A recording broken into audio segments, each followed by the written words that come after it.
covering Northern California. You're watching Action News Now, coverage you can count on. It's more than just runway paving. It includes a mill and fill overlay of the full runway.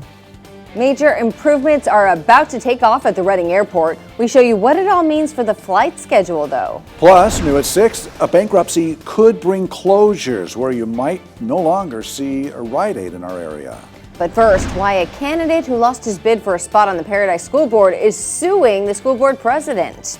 Zach Connell filed the suit against the current board president, Melissa Crick, as well as the executive assistant to the superintendent, Sheila Kraft, citing defamation.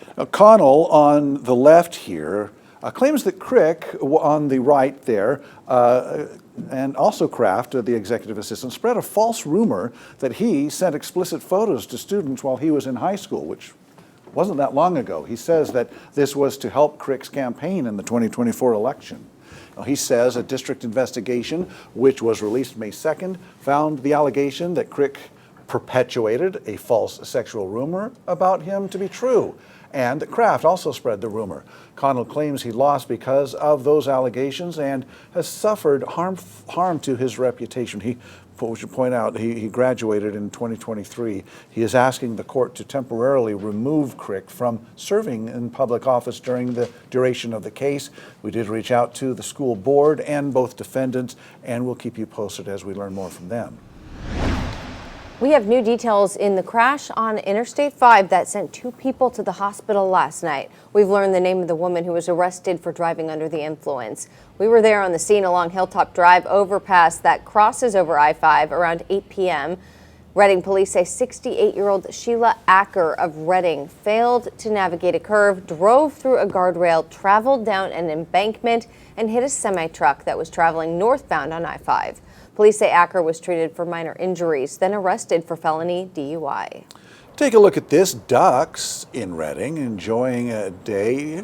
Sometimes you just stare at ducks and it's like, that would be nice to be a duck, wouldn't it? I think that all the time. No, what a life. It's beautiful out there in the river in Redding and pretty much anywhere today. Yeah. Even though we had a little bit more cloud cover, it was still nice and warm. Yeah. Let's check in with Howie. Very, very much. Beautiful day today. Probably more comfortable because we were not as hot. Winds came down as well. Maybe the winds for some people acted as an air conditioning, will circulate in the air for you. But either way, temperatures are down, a little more cloudy. That contributed to a little bit of the cool down as well. All right, a couple days ago, just gusting away to 40, 45 miles per hour. Now winds down to really not even gusting, just a simple 10 to 12 mile per hour. Not bad at all. Here's our relative humidities. Under 15% is when we can get dangerous, but we're okay for right now, the way the environment is with all the soil moisture. But again, temperatures on the cooler side, this is pretty much where we're supposed to be. But we're going to heat up all over again with another cool down at the end of the weekend. Thanks, Howie. We have new information about the shooting that happened last Thursday night at a home on 9th Street and Normal Avenue in Chico. Police today confirmed that the victim is still alive. Action News Now reporter Nathan Espandula is live where this happened. Nathan, is anybody still living at that home right now?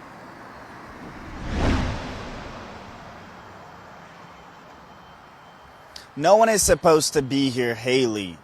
Code enforcement red-tagged the house after the shooting for code violations, and that means that no one is allowed to go inside, but I have seen people on the property. That whole house, just being neighbors to him, I can't even sit on my porch and enjoy kicking back, drinking a beer after, working out in the yard all day, and because they're always out there cutting up cars, yelling and screaming and shooting, and it's just been a havoc. It's just been nothing but havoc. That was Debbie Sparks, a neighbor who told me she was home at the time of the shooting last week at this property on 9th Street and Normal Avenue in Chico.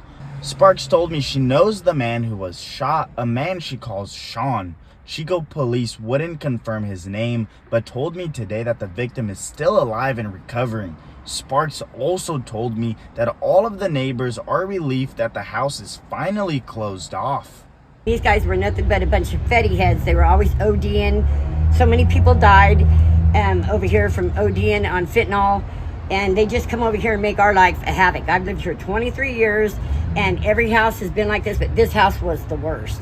The worst. When the cops came and now they shut the houses down, we threw a party the next day. You should have seen us out here. We had a big old barbecue. We were all happy, clapping our hands, yay, because now our cars are safe. I reached out to code enforcement to find out exactly why the house was red tagged, but I haven't heard back yet. We do know is that last Thursday, police arrested several people who lived here for felony and misdemeanor crimes unrelated to the shooting, but at this time, we do not know if they were drug related. Chico police also told me that no arrests have been made in relationship to the shooting, and that means that the suspect is still at large. Live in Chico, Nathan Espindula, Action News Now. Thank you, Nathan. Chico police urge anybody with information about this shooting to come forward. Chico's Ad Hoc Growth and Community Development Committee held its final meeting today. A finished draft of the findings and recommendations will go to City Council to address local housing concerns. Well, Action News Now reporter Margot Rowe is live in Chico, and she's going to break down for us more on this report now. So, Margot, what are some of the recommendations? Alan, some of the recommendations the committee is putting out is revising some of the city codes and as well as supporting development efforts in areas like special planning areas and other parts of the city that could help enhance walkability and bikeability. Now, co-chair of the committee and City Council member Addison Winslow explained to me some of the possible code revisions, like reducing off-street parking requirements, increasing allowable density in R1 and R2 zones, and supporting redevelopment in walkable neighborhoods with access to public transportation. He says the 2030 general plan aligns with the city's housing goals, but these recommendations are aimed to help support it. We're the 6th fastest growing city in California, over 100,000. And that's an indication that people do want to live in Chico, and we want to support the people living in Chico because really Chico is the most sustainable place that we can have people live in this region. But we want to accommodate that in the right way, make sure that we're supporting people in affordable and walkable communities. This helps, but there's going to be a lot more work to do. The draft is set to be presented at the May 20th City Council meeting with an in-depth presentation by the committee. And if the council approves the draft, Winslow says there's no set timeline on when we would see these recommendations in action, as a few of them require staff to go over them to see if they're doable.